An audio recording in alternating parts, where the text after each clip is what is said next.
Hey, y'all. Hey, what's up? All right, y'all. If y'all had the chance to do it all over again without any pressure, without any history, without any kids or shared life together, would you still choose your spouse? Because that question just doesn't reveal how you feel, it reveals what your marriage has become. And this is without any guilt or shame. Because it's about awareness and your growth. Right. So every marriage really go through these types of seasons. They do. So we're going to talk about that more today. But first, I'm Nikki. And I'm George. And this is the G-Way Podcast. Let's get into it, y'all.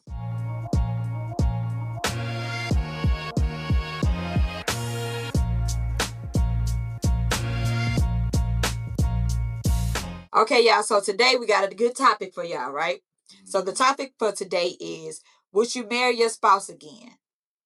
That question exposes everything, because that's like a question that we really don't ask ourselves on a daily or ask in general, right? We don't. So we want to know, would y'all marry your spouse again? But before y'all question that for y'all, we about to get into something. Okay. And this is why this question is so powerful. It reveals emotional connections. It exposes the hidden resentments. It uncovers unmet expectations. And it highlights growth versus stagnation. Marriage just doesn't show who you married, but it shows who you've become together. Because that is the reason why people would hesitate to answer that question. And the reason why they would, because of the emotional distance, the lack of communication, the feeling unappreciated, routine replacing romance, unresolved conflict, and intimacy fading. What changed before you said I do versus now? Yeah. So we about to talk about this. Okay, now then we have love versus habits. Okay, are we choosing each other or are we just staying? And that says a lot, because a lot of people just be choosing to stay, and you ain't even happy at all. Right. You know, like what is really going on here, right? And they also have issues with comfort versus the connection. And we used to talk about that back in the days. I know with the elders, I think they were staying because of the comfort, and it wasn't a connection. They was in different room settings, bedrooms. Yeah. And that's not how marriage is Yeah, supposed they jumped to be. in and they stayed in their comfort zone. So Yeah. yeah. Okay. Then last you have a routine versus intentional love. And who want a routine marriage? Right. Where you just always doing the same thing every day. Right. Nothing changing. Right. Because with marriage, things supposed to change, and that's automatic. So that's when that intentional love comes in, right? And I'd rather be intentional. By you being married, saying I'm gonna stay married, don't mean you're gonna be Connected together. You know, the right way. Right? That's true. And so y'all already know, before we just start getting into that, we're gonna get into George favorite notes. Let's go, George. Okay, y'all. Got some notes for y'all today. Spouses, continue to find things that you both like to do. Okay. Okay. So when you do this, then you get away from the problems that y'all can lead to, when y'all not enjoying each other. So this makes it to where both of you can enjoy the time that y'all spend together and find the things that y'all like to do together at the same time. Okay. Okay. Next one is limit the distractions when it's time for serious conversations. And what I mean by that is, the phone can go off, the TV, the game, anything could be going on, even children. What you want to do is limit a lot of that, get away from everything if it's an important conversation that needs to be had. My last one is always go to God for any of your weaknesses. That's right? a good one, George. Ask for the strength in your vulnerable areas. Meaning that if you are vulnerable or if you have any weakness that you feel like you can't conquer, go to God for it so he can help you in that decision and, fixing things that maybe need to be fixed. And I feel like that's for both. Yeah. The husband and the wife. Yeah, it is. Yeah. That's all. So yeah, so those are my notes for today, y'all. All right, let's give it up for George and his valuable notes. Appreciate it. All right, y'all. So y'all already know what time it is. It's when we get into nothing but the real. Let's get into that. All right. So my thing is the self-reflection. Turn that mirror inwards on you. We about to get to it, y'all. Because also, my thing is, would your spouse marry you again? Would you marry me again, Joe? Yeah, like, is he being honest? No, but yeah. let's talk about these things. ask yourself, look at yourself, and say Mhm. to you, like, would am I worthy enough for my husband or my wife to want to marry me again? Mhm. Have you become who your spouse needs? Hmm. Those are some to a question. Are you showing up the way you expect them to? Yeah. Like, is you doing your part as the husband or the wife, Yeah. how you supposed to be? Yeah. Right?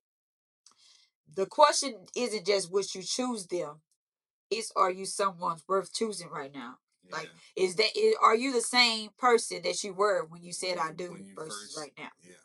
Because sometimes we got to look at ourselves in the mirror and ask ourselves these questions, because that's what me and George do. We always be like, okay, if the shoe was on the other foot, would you like this to be going on? Exactly. So I think that's a good thing within your marriage if you were able to just look at yourself first before you go to your other person, right? And say something about that.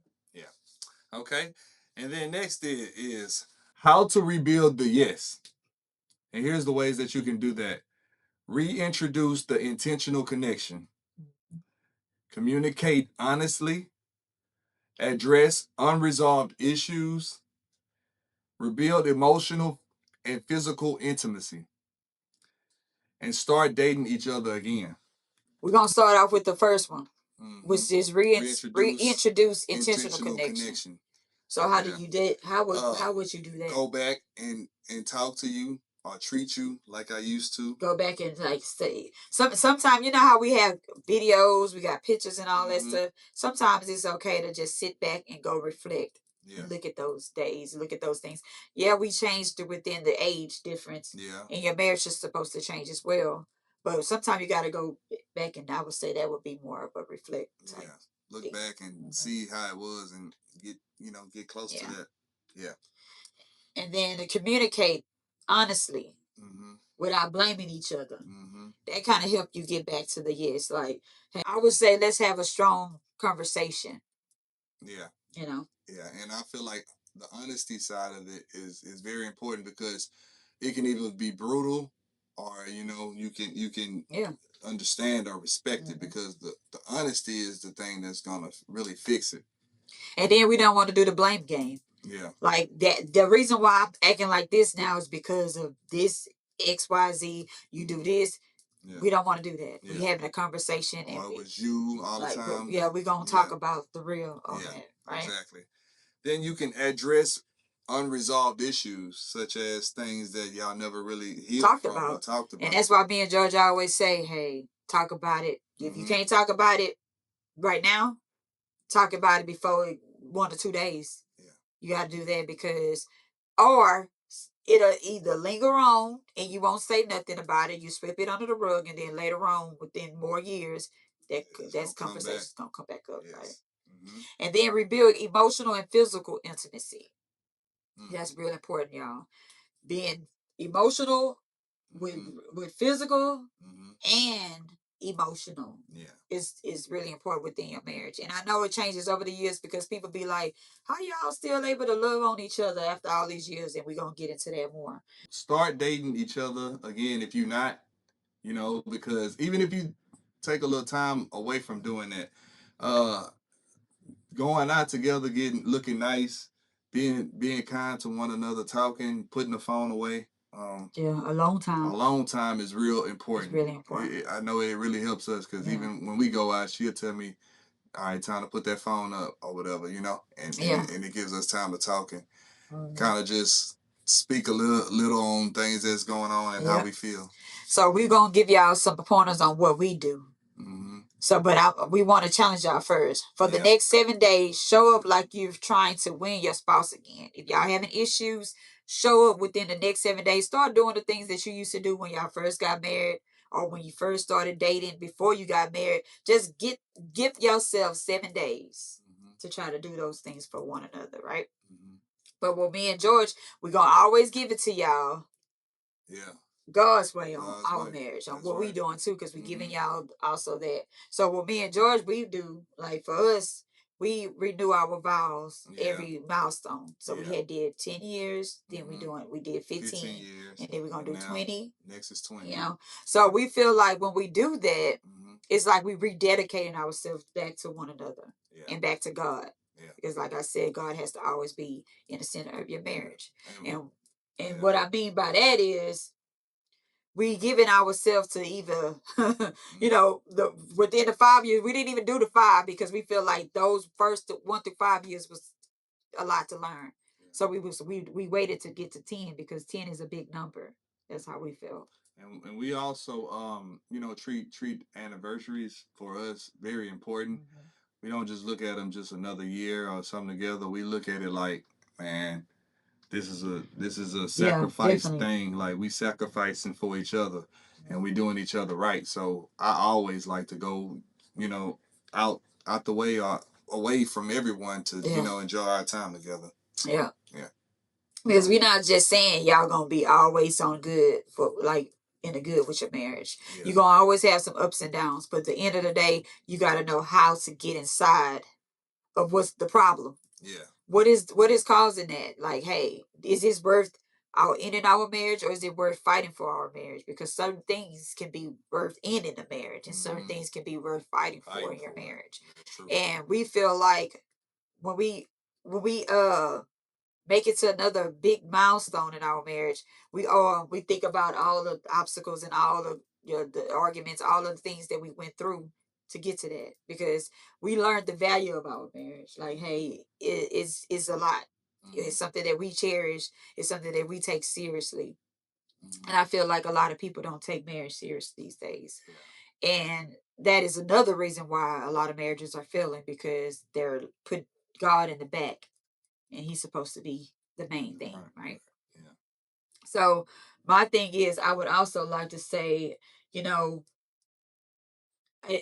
honesty, like George said, before we even started, or before we were even married, I used to always want George around me, like when we were dating, and he would be like, like, huh? Wow, I couldn't. I didn't believe like she was honest about that. Like I thought she was just like, oh yeah, I don't want you to go, so you ain't gotta go. But like when she was going places, she didn't mind me going with her. Yeah. And that was a big thing. Like everywhere she went, she like, you coming?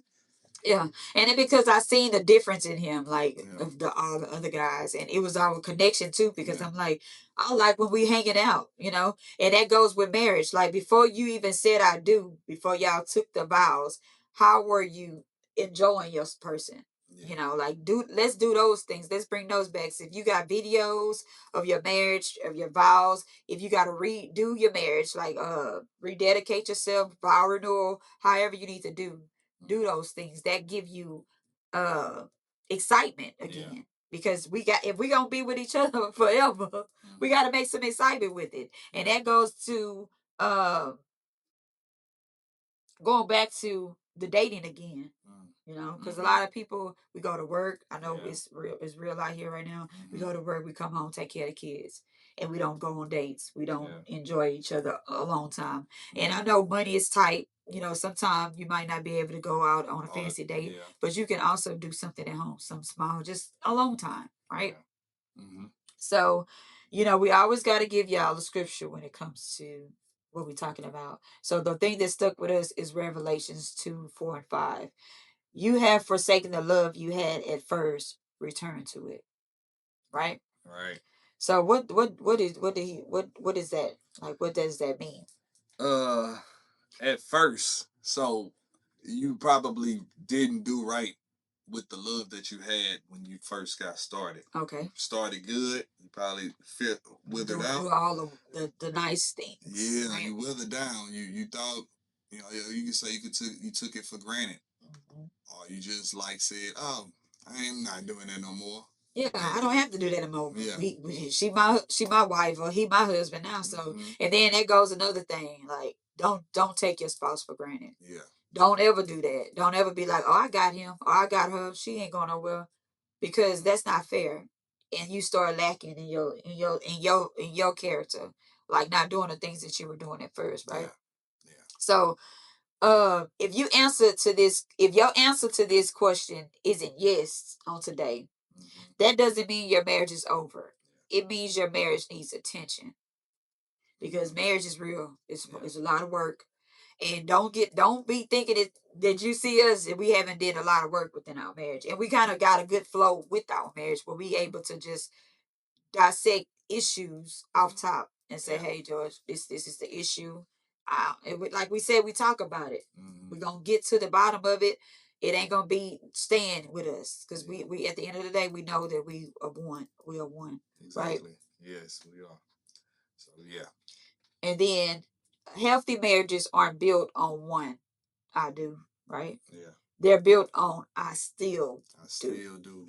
Together right? we do. Yeah. So when it comes to that, me and George, I always say we still do. At the end of the day, like after all the years and all the issues and all the ups and downs, we still say I do. Yeah. And if I pray that the ones that's not feeling that on today, if you could go back in your marriage, talk about the issues, then do another another redo, vow renewal. Take time to say, hey, we're gonna do this in our marriage and be real about it, pray to God about it, give it to God, and go from there. And we pray that y'all can get to that. I still do. Yeah. Because I know I know being married in that first to 5 years is hell. It's tough. Yeah. It's very, and I'm not saying tough. After it's not, but it's always the devil don't like marriage anyway. We know that. So he's going to be doing a lot of things to mess up that because he don't want to have you as one, right? Yes, sure. He gonna shake something up over there. So with that being said, it's only, y'all already know it's only one way. It's gonna always be that one way. Yep. And that's the G way. Love y'all. Peace out. Peace.